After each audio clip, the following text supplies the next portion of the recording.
주인과 종과의 관계로 설명을 하면서 율법에 하나님의 말씀에 잘 따르는 자는 복을 받고, 그리고 법을 잘 지키지 않는 자는 하나님의 책망을 받는다. 그래서 주인과 종의 관계로 설명을 합니다.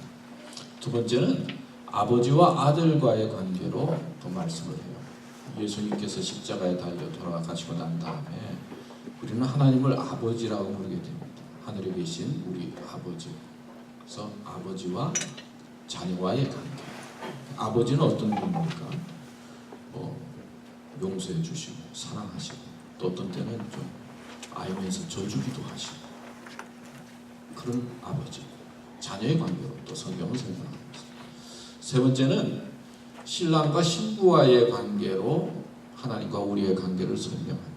성령이 이제 오심으로 말미암아 성령이 우리 마음에 내주하고, 그래서 주님이 내 안에 계시고 내가 주님 안에 계시고, 그래서 인격적으로 서로 사랑하고 교제하는 관계. 그래서 예수님을 우리의 친구라고 부르기도 하고, 또 친구 대신 예수님께서 임마누엘 되셔서 우리와 함께 하시는, 그러니까 신랑과 신부와의 그런 어떤 인격적인 결합의 관계로 하나님과 우리의 관계를 설명합니다. 구약 시대에는 주인과 종의 관계로, 율법으로 맺어진 관계로 설명을 많이 하고, 그 다음에 신약에 넘어와서는 아버지와 아들과의, 자녀와의 관계로 또 설명을 하고, 성령의 은혜로 말미암아 또 지나가면서 신랑과 신부와의 관계로 설명하고 있습니다. 여러분들은 오늘 예배드리러 오셨는데 하나님과 어떤 관계에 있습니까? 또 어떤 관계로 믿음의 길을 가기를 원하십니까? 오늘 설교 제목이 신앙과 삶. 여러분, 신앙이 무엇입니까? 왜 믿음 생활합니까?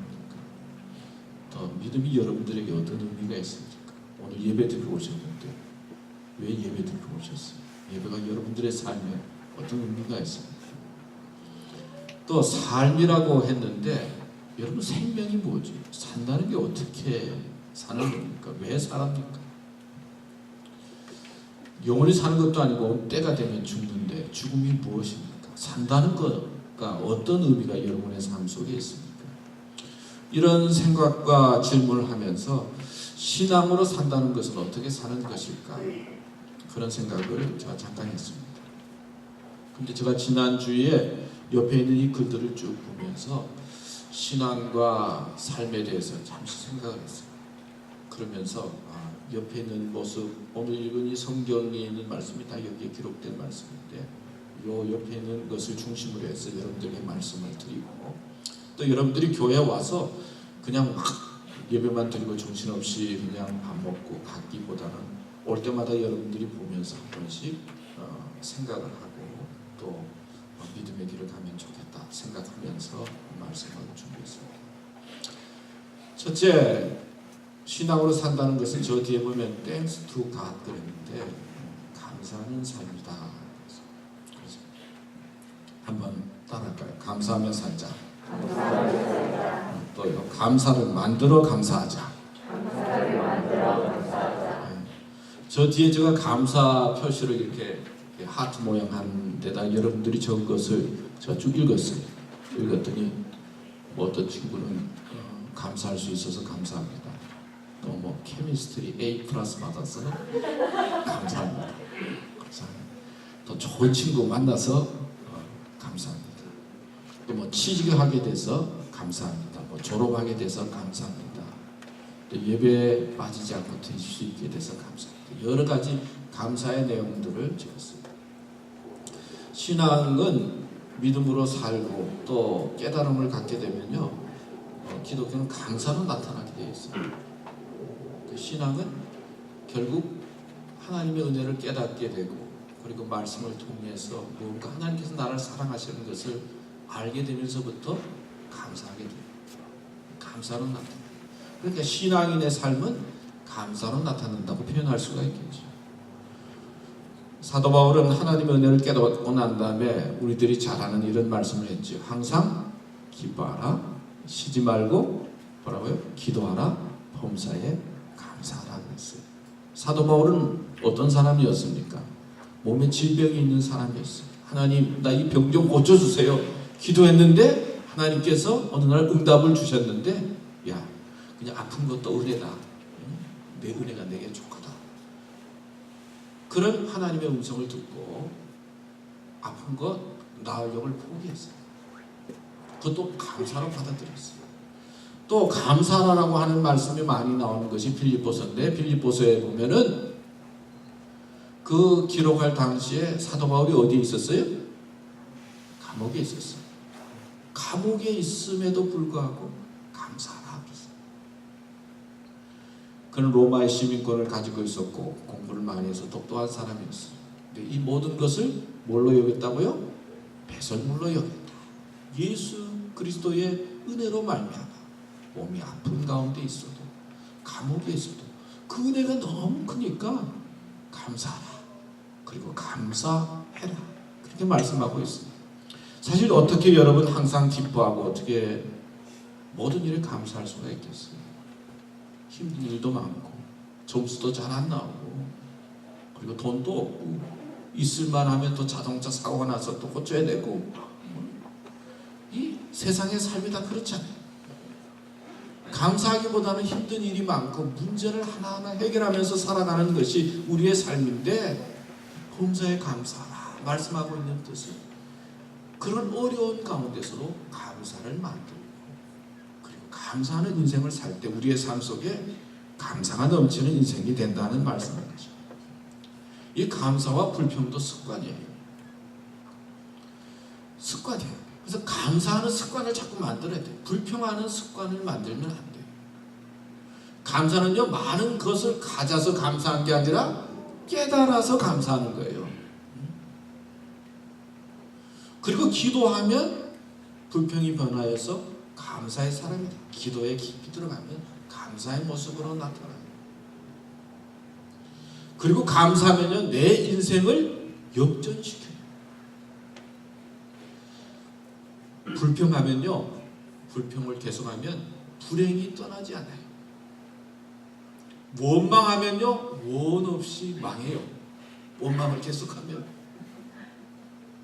그러나 감사하면 인생이 불행에서 행복으로 역전이 돼요. 조엘 오스틴이라고 하는 목사님 여러분 뭐 들었는지 모르겠어요. 알 거예요. 그분이 이런 말을 했어요. 평범한 것에 감사하고 작은 것에 감사하고. 여러분들이 오늘 교회 나와서 이렇게 예배 드릴 수 있는 것 그리고 이렇게 건강한 모습으로 주님을 찬양할 수 있는 것 이런 것이 감사하다는 거예요. 평범한 것 자체가 얼마나 감사한지 모른다는 거예요. 또 학교에서 공부를 하고 친구들 만나서 같이 점심도 먹고 아내와 함께 점심을 먹고 또 남편과 함께 점심을 먹고 자녀와 함께 식사를 하고 그냥 뭐 평소에 일어나는 일이지만 그 평범한 그 속에서도 하나님의 은혜가 있고 감사라는 거예요. 평범한 것 자체가 감사다는 그런 말씀이에요. 일을 할 때도 감사하면서 일을 하면 그 일에 믿음이 있고 하나님의 은혜가 역사하지만요 일을 하면서 내가 왜 이렇게 힘드냐 어려우냐 그러면요 백해무익하다는 거예요. 일하는 것 속에서도 삶 속에서 평범한 것에도 그곳에 감사를 느끼고 감사하게 되면 거기에 믿음이 생기고 하나님의 은혜가 있고 하나님의 능력이 나타나기 시작한다는 것이죠. 여러분 첫째 감사를 만들어서 자꾸 감사하세요. 그러면 내 인생이 역전이 되면서 감사하는 삶이 될 줄로 믿습니다. 두 번째는 축복을 나누는 교회가 있어요. 그 옆에 있는 사람이 성경 말씀 한번 읽어주실까요? 하얀 모자 쓴 친구 한번. 여호와는 내게 복을 주시고 너를 지키시기를 원하며 여호와는 그 얼굴로 내게 비추사 은혜 베푸시기를 원하며 여호와는 그 얼굴을 내게로 향하여 드사 평강 주시기를 원하노라. 여러분 예수 믿는 게 얼마나 복 있는 건지 몰라요. 믿음의 안에 들어가면 하나님은 우리에게 복 주시는 분이에요. 좋은 거 주시는 분이에요. 예수님 잘 믿는 거예요. 축복을 나누는 교회를 했는데 교회가 뭐예요? 이런 건물로서의 교회도 있지만요. 여러분들이 교회 다니면은 여러분 자신이 교회. 그리고 여러분 이렇게 모임이 교회예요. 그러니까 복을 나누는 교인이 되라. 복도 받을 뿐만 아니라 복을 어떻게 해요? 나누는 삶을 살아야 된다는 것입니다. 한번 따라합시다. 복을 나누자. 복을 나누자. 네. 복 받는 것도 중요하지만요, 복을 나누려고 하면 복을 오게 돼 있어요. 참 신기해요. 성경에 보면은 많은 사람들의 이름이 나와요. 근데 두 가지로 구분할 수가 있어요. 복 받은 사람과 하나님의 책망을 받은 저주받은 사람. 기록이 두 가지로 나눌 수 있어요. 근데 복 받은 사람은 어떤 사람이냐? 하나님의 율법의 말씀을, 하나님 말씀을 지키려고 하는 사람은 하나님께서 평강과 복을 주시고, 하나님의 말씀을 무시하고 자기 마음대로 사는 사람은 하나님께서 책망하셨다는 거예요. 그 말씀을 받았습니다. 여러분, 가진 것이 복이 되고, 배운 것이 복이 되고, 고난이 복이 되고, 슬픔도 복이 돼요. 우리는 가진 것 때문에 타락하고, 배운 것 때문에 교활해지고, 다른 사람들에게 해를 끼치는 인생이 되어서는 안 된다는 말씀이죠. 여러분, 하나님께서 예수님을 보내주셨어요. 성경에 보면 왜 보내주셨어요? 우리를 사랑하기 때문에. 또 십자가에 달려 죽으시고 부활한 것이 말씀의 핵심이에요. 왜 예수님께서 죽으시고 부활하셨어요? 우리들에게 구원과 영생의 축복을 주시기 위하신 거예요. 어느 마을에 온화한 성품을 가진 현씨라고 하는 노인이 살고 있었고, 또 그 마을 속에 인색한 성품을 가지고 자기밖에 모르는 넷이라고 하는 성을 가진 노인이 살고 있었어요. 근데 이 넷이라고 하는 노인이 하루는 밭에 가서 이렇게 살펴보는 일이에요. 밭에 어떤 시체를 보게 됐어요. 시체를 발견하니까 그냥 파트 떠오르는 게, 야, 이거 알면 얼마나 골치 아플까. 뭐 파출소에서 뭐 순사들이 나와서 이거 조사도 할 거고, 뭐 골치 아픈 생각이 나니까 그 시체를 슬쩍 밀어가지고 그 온화한 성품의 현신의 밭 쪽으로 잃어버렸어.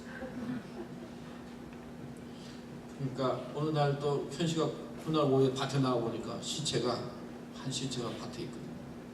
너무 불쌍하게 보이는 거예요. 골치 아프게 보이는 게 아니고 불쌍하게 보이는 거예요. 이 사람이 누굴까? 그래서 또 데려와가지고는 그 사람을 옷도 이렇게 하는데, 옷 속에서 금덩어리가 나온 거예요. 이 금덩어리가 나오니까 이 착한 현씨가 그 원님한테 갖다 줬다는 거 아니에요. 그 원님이 보면, 야, 이거는 거기서 나오니까 내가 가져라. 금덩어리를 가지고 이 소식을 들인 넷이라고 하는 인색한 사람은 땅을 치며 후회했다. 그런 이야기를 했어요. 복은요, 내가 막 해가지고 주는 게 아니라 생각지 못하게 굴러 들어오는 게 복이라고 할 수 있어요. 그런데 이 하나님께서 주시는 복은 억지로 뭐 그런 게 아니라, 내가 하나님 마음에 합하게 살려고 하면 생각지 않게 주시는 복을 주세요. 그리고 복을 나누는 사람이 돼요. 여러분, 개미와 배짱이 이야기 알잖아요. 개미는 열심히 그냥 땀을 내서 일하고, 배짱이는 뭐예요? 여름에 기타치며 노래만 부르고 있었죠. 그런데 어떻게 되죠? 요즘 그런다고 그래. 개미가 하도 열심히 일하니까 척추에 병이 걸려가지고 병원에 보내고, 사실 노래 부르고 뭐 그러던 그 배짱이는 히트곡을 내가지고, 노래가 히트해가지고 걸마 되었다. 그런 이야기입니다. 즐겁고 그리고 감사한 일을 하라는 거죠. 지금은 열심히 일하는 것도 뭐 중요하지만 마음에 평강이 있고 기쁨이 있고 복을 받을 만한 삶을 살고 복을 나누는 사람이 되라 라고 하는 것입니다. 여러분들은 복을 받기도 하지만 나는 이제는 복을 나누면서 살아야 되겠다.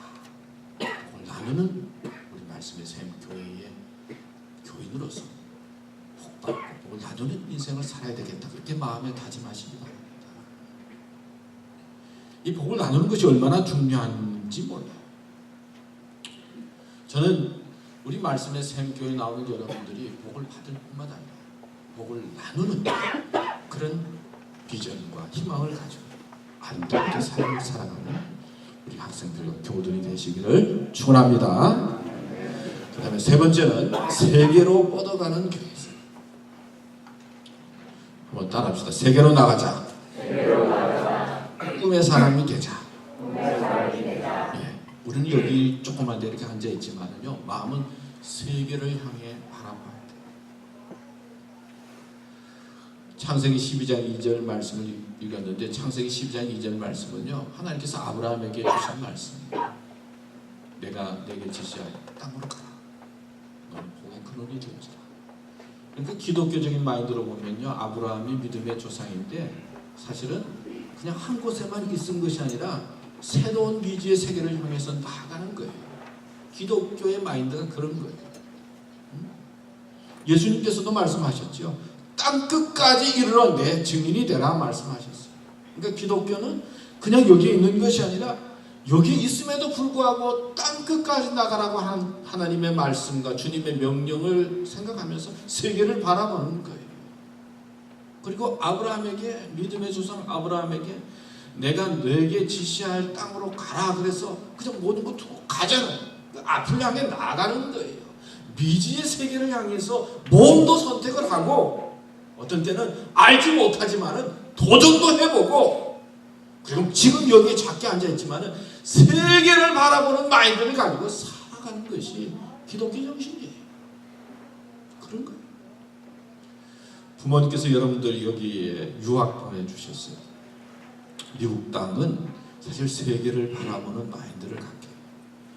여러분들이 미국에서 이제 공부하고 유학 와서 공부했으니까 최소한도 여러분들이 이제 결혼을 하고 자녀를 낳으면 여러분들이 유학 왔으니까 최소 여러분들의 자녀들은 또 유학 보내야 될 거 아니에요. 그렇죠? 부모님한테 이만큼 내가 받았으니까 그 이상 자녀들에게 베풀어줘야 돼. 세계적인 마인드를 갖게 해줘야 돼. 근데 제가 아는 가까운 친척 중에 자녀를 호주로도 또 미국으로 유학 보내신 분들이 있는데, 사실 부모님들이요, 여러분들 유학 보내고 나서 특별한 부모님 아닌 바에는 그냥 애껴가지고 본인은 쓰지 못하고 그리고 여러분들 보내는 거예요. 그게 부모의 마인드예요, 사실. 자녀들은 자기들 쓸 거 다 쓰고 그 다음에 남으면 부모님한테 좀 드릴까 그런 게 부모의 마음이지만요, 그 자녀의 마음이지만 부모님은요, 자기 거 다 애껴가지고 그냥 몸을 애껴가지고 여러분 보내는 거예요. 그리고는 참고 여러분들을 서포트하는 거예요. 근데 여러분들이 그 부모님의 마음을 알아야 돼요. 근데 여기서만 바라보지 말고 이것에만 있지 말고 마음의 문을 활짝 열고 세계를 바라보는 사람이 되어야 하는 것입니다. 제가 과거에 저희 집에 이제 제가 섬기던 그 신학교 총장님이 오셨어요. 전에 여기 와서도 설교하시고 그러셨는데, 총장님에게 제가 한국에 좀 가고 싶습니다. 좀 가면 어떻겠습니까? 그랬더니 우리 총장님이 저보고 하는 말이, 야, 그냥 애국하는 길은 한국에 안 가고 미국에 있는 거야.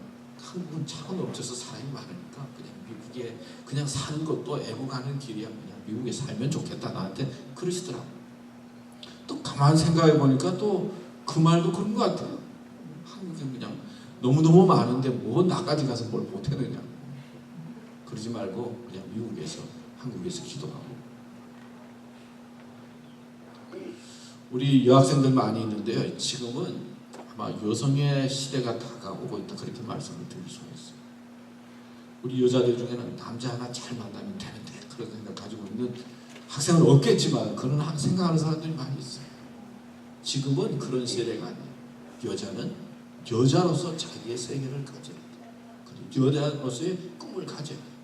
제가 어느 신문을 보니까 요즘 유럽에 독일, 스웨덴, 노르웨이, 네덜란드 국방장관들이 모였는데 다 여자들이에요. 국방장관이.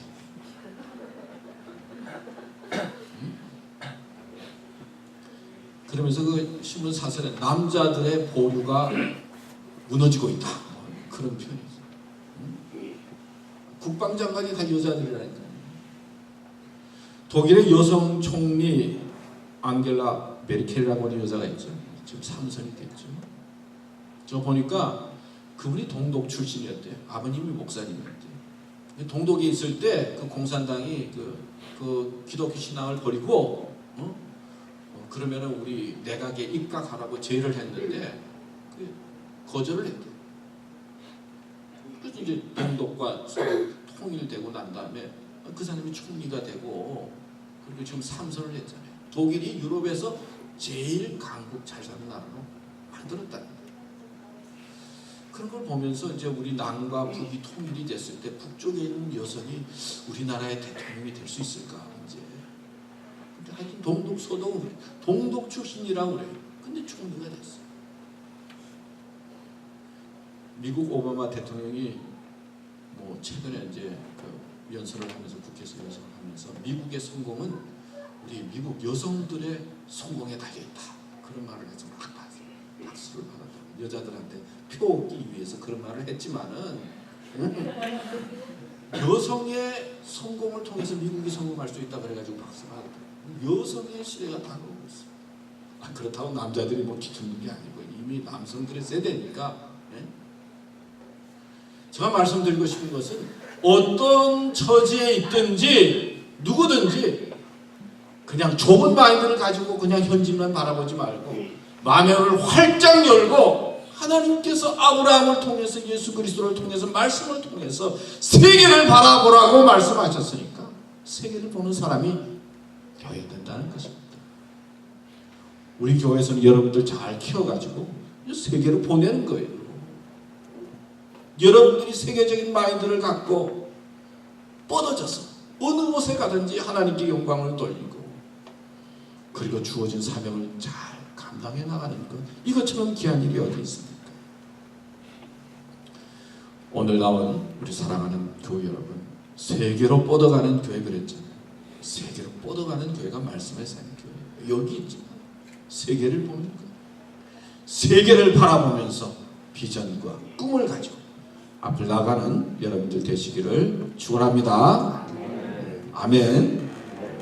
그 다음에 예배, 하나님 마음에 합한 예배 되는 거. 한번 따라합시다. 예배에 집중하자. 예배에 집중하자. 여러분 세상이 얼마나 지금 혼돈스러운지 모르겠어요. 무엇이 옳고 그른지 얼마나 가치관이 다양해요.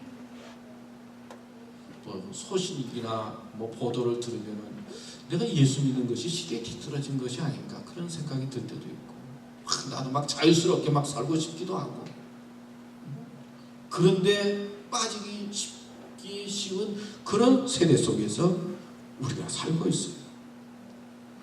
지금 소치라고 하는 곳에 동계올림픽이 열리잖아요.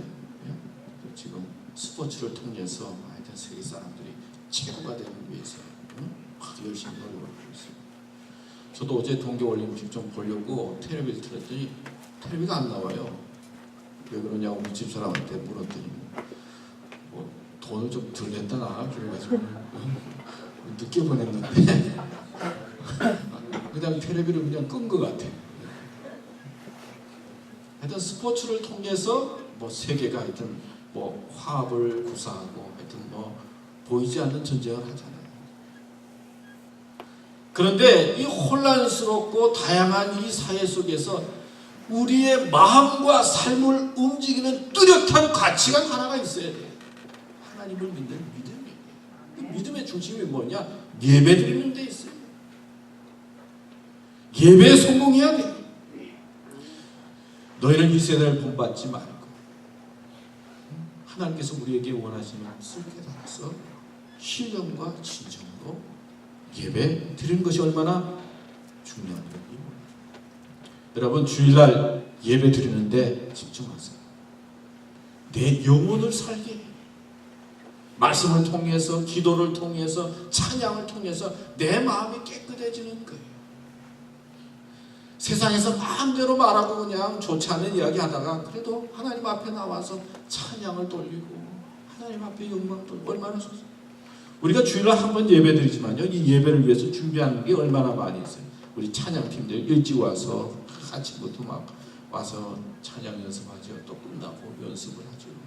성가대 팀도 와서 또 연습을 하죠.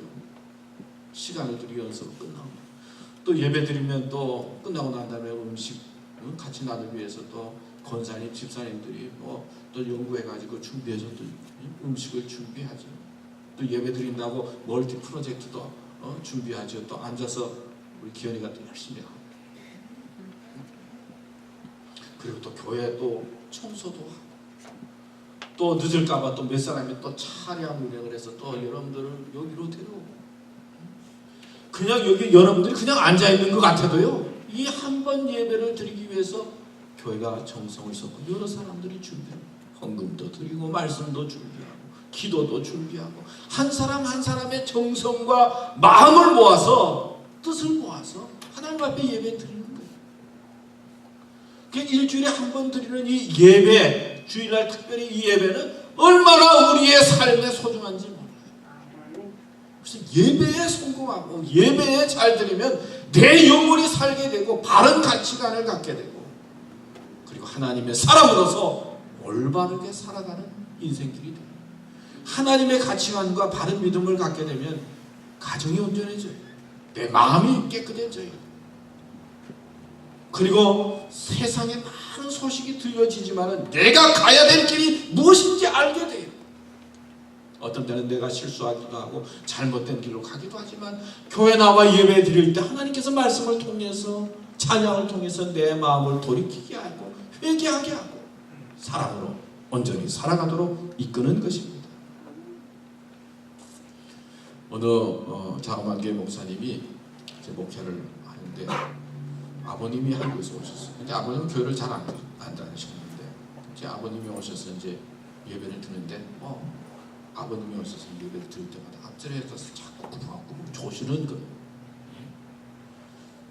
그러니까 그 목사님이 아버님이 도니까 설교할 때마다 마음에 부담이 되잖아요. 그래서 조그만 그 옆에 잘 나오는 꼬마애 보고 이제 부탁을 했어요. 야, 내가 일주일에 그 예배 나면 $1, $1씩 줄 테니까 그 할아버지가 주무시면 못 주무시게 이렇게 해라. 그러면 $1 줄 거야. 그래서 효과가 있는지 하여튼 그 옆에 앉아가지고 할아버지를 콕콕 찌르니까 할아버지가 자다가 깨고 있어. 이제 어느 정도 예배를 잘 들으시는데 어느 순간부터 그 꼬마가 가만히 있는 거예요. 그래서 야, 너 내가 $1씩 주면서 왜 할아버지를 깨우라 그랬니? 너 왜 안 깨우니? 할아버지하고 딜을 했어요. 할아버지가 $3씩 주기로 했다. 그래서 내버려두게.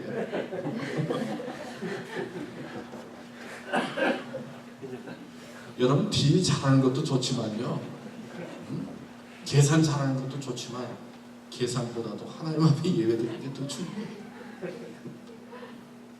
여러분 주일날마다 예배 드리는 것이 우리의 삶에 얼마나 소중하고 귀한 것인지 여러분들이 나이 들고 정말 어려운 일이 생길 때 또 마음에 정말 괴로운 일이 생길 때 정말 예배 잘 드리는 것이 얼마나 귀하고 소중한가 그리고 하나님 중심으로 살아가는 것이 얼마나 복된 것인가 깨닫게 되고 알게 됩니다. 뭐 저희 집에도 이제 결혼해야 될 우리 자녀들이 있잖아요. 이제 가끔 내가 그런 생각을 해요. 우리 딸이 어떤 여자를 데리고 가서 나 결혼하겠다고 하면 내가 어떻게 해야 될까? 응? 우리 아들이 말이야. 네? 어느 남자 데리고 와가지고 아빠 나 이 남자 사랑해요. 결혼하고 싶어요. 네? 어떻게 하면 좋아요 그런 거? 근데 좋다는데 또 어떻게 해? 하나님의 가치관을 갖지 아니하면 여러분 얼마나 힘든지 몰라요. 살아가는 데 있어서. 여러분들이 지금 공부하느라고 정신이 없지만 공부 마치고 이제 가정을 이루고 뭔가 삶을 살아가는 데 있어서 하나님을 향한 가치관을 제대로 갖지 아니하면은 정말 혼돈이고 어려운 인생. 우리 따라합시다. 예배에 성공하자. 예배 잘 드려서 하나님의 이끌림을 받는 인생이 되시기를 축원합니다. 마지막으로 여기 감사, 기도, 평강 그랬어요. 이삭이 한국말 읽을 줄 아나?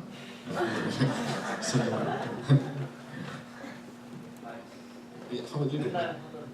예. 얘기하지 말고 어차피 와 안 들려요. 여러분 제가 이겨낸 하나님의 아멘. 저 말씀을 저는 볼 때마다, 읽을 때마다 얼마나 그 위로가 되고 힘이 되는지 모르겠어요. 마음의 평강이 생겨요. 우리의 삶 속에 감사가 있어야 되겠고, 기도가 있어야 되겠고, 중요한 건 또 평강이 있어야 돼요. 아무리 가지고 아무리 있어도 마음의 평강이 없으면요, 의미가 없어.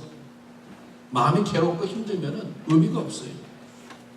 2002년 영국 BBC에서 영국 사람 100만 명을 대상으로 해서 가장 존경하는 사람이 누군가 조사했어요.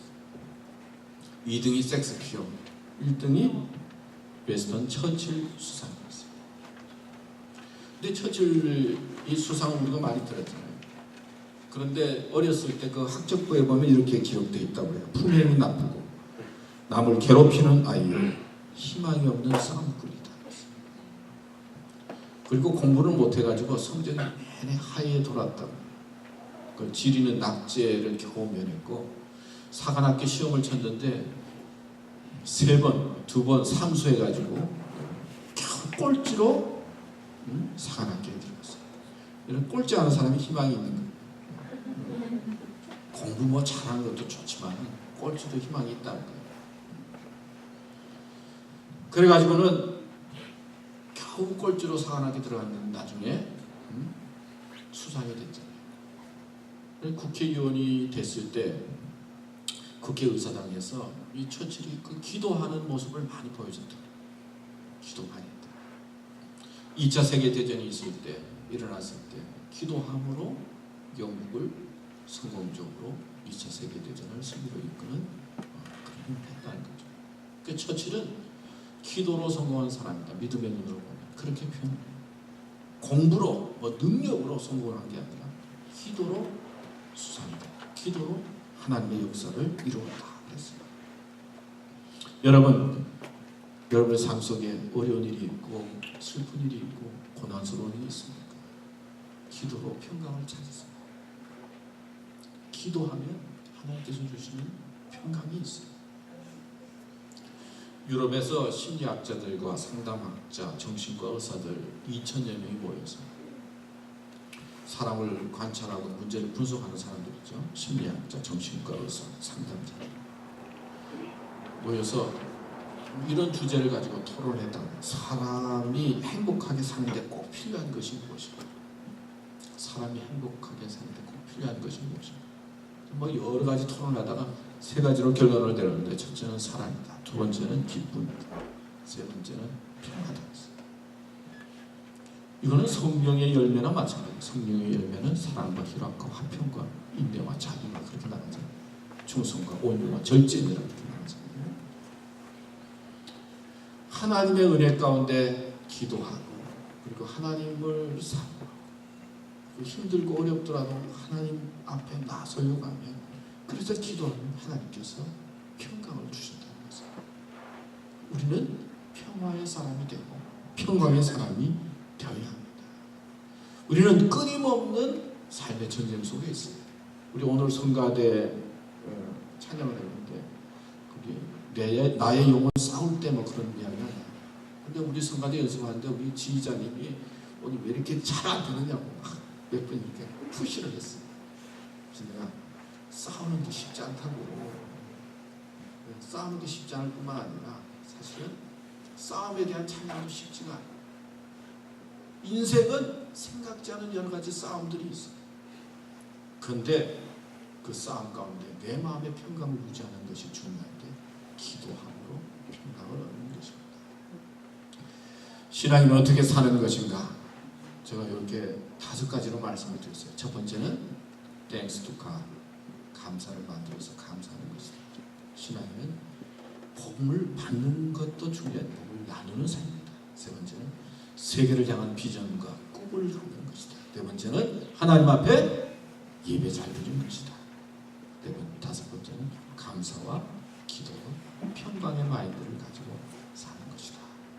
여러분 꼭 기억하시고 교회 와서 한번 살펴볼 때마다 오늘 말씀을 생각하면서 믿음으로 아름다운 인생 사랑하는 삶이 되시기를 축원합니다. 기도하겠습니다. 하나님, 저희들에게 감사의 마인드를 가지고 감사를 만들어 감사하도록 도와주시옵소서. 복 나누는 삶을 살아가도록 도와주시고 섬김의 인생이 되게 하여 주시옵소서. 세계를 향한 꿈과 비전을 가지고 살게 해주시옵소서. 예배 잘 드리게 해주시고, 그리고 참다운 하나님께서 주시는 평강을 기도로 통해서 발견하고 믿음으로 살게 하여 주시옵소서. 예수님의 이름으로 기도드리겠습니다.